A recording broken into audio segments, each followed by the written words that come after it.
মাছের ঝাল বানাবো। মাছটা নিয়ে নিয়েছি, ধুয়ে মাছটা পরিষ্কার করে নিয়েছি।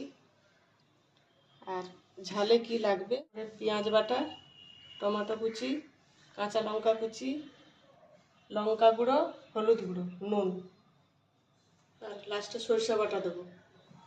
আর আলু দেবো। আলুটা সরু সরু করে কেটে নিয়েছি, ভেজে তারপরে দেবো।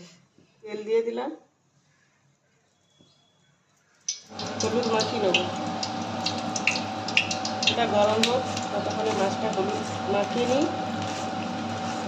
তেল গরম হয়ে গেছে, মাছ দিয়ে দেবো।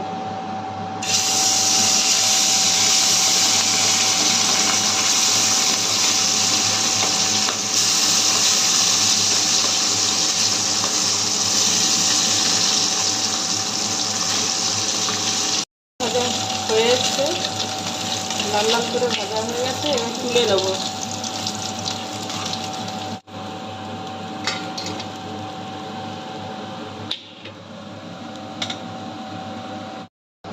কড়াইতে তেল দিয়ে দেবো। তেল গরম হয়ে গেছে, আলুটা ভেজে নেব।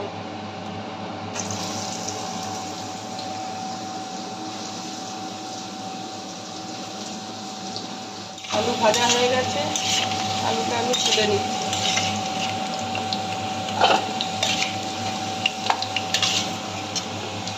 প্রথমে 5 ফোড়ন দিয়ে দিলাম,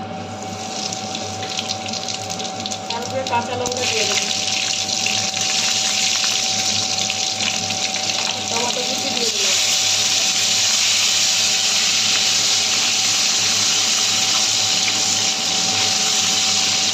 এবার আমি পেঁয়াজ বাটা দিয়ে দেবো।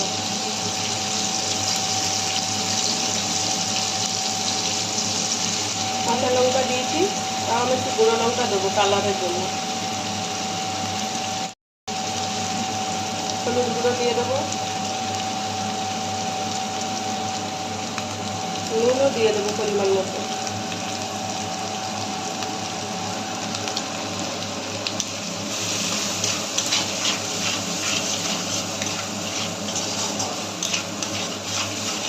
অল্প করে জল দেবো, কড়াই লেগে যাচ্ছে।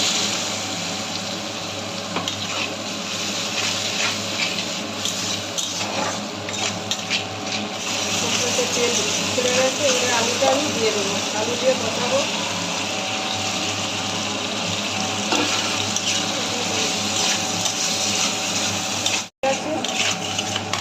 তারপরে আমি সরষেটা দিয়ে দেবো। সরষে দিয়ে জল দিয়ে দেবো। সরষে ভাজলে দিতে হয়, তাই সরষেটা ভাজবো না, জল দিয়ে দিলাম।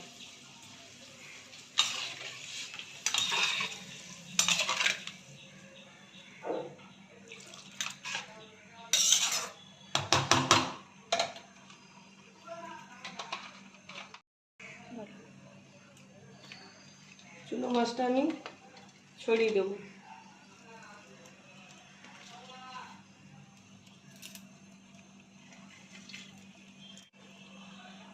10 মিনিট আমি ঢাকনা দিয়ে দেবো। ঢাকনাটা খুলে দিচ্ছি।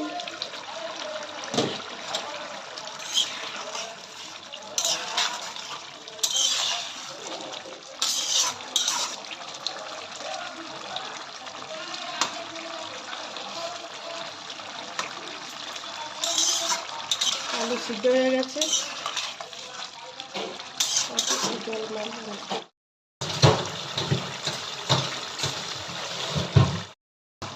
বেশি ঝোল রাখবো না, একটু শুকনো শুকনো করে করবো। চুনো মাছের ঝাল তো বেশি ঝোল থাকলে ভালো লাগে না। মাছের ঝাল হয়ে গেছে, গ্যাস বন্ধ করে দেবো। দিয়ে আমি ধনে পাতাটা দিয়ে দেবো।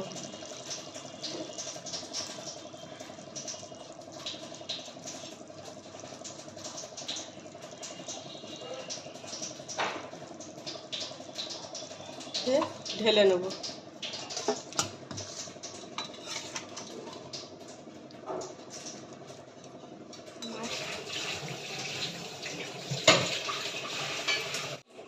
মাছের ঝোল রেডি হয়ে গেছে, ভালো হলে কমেন্ট করে জানাবেন।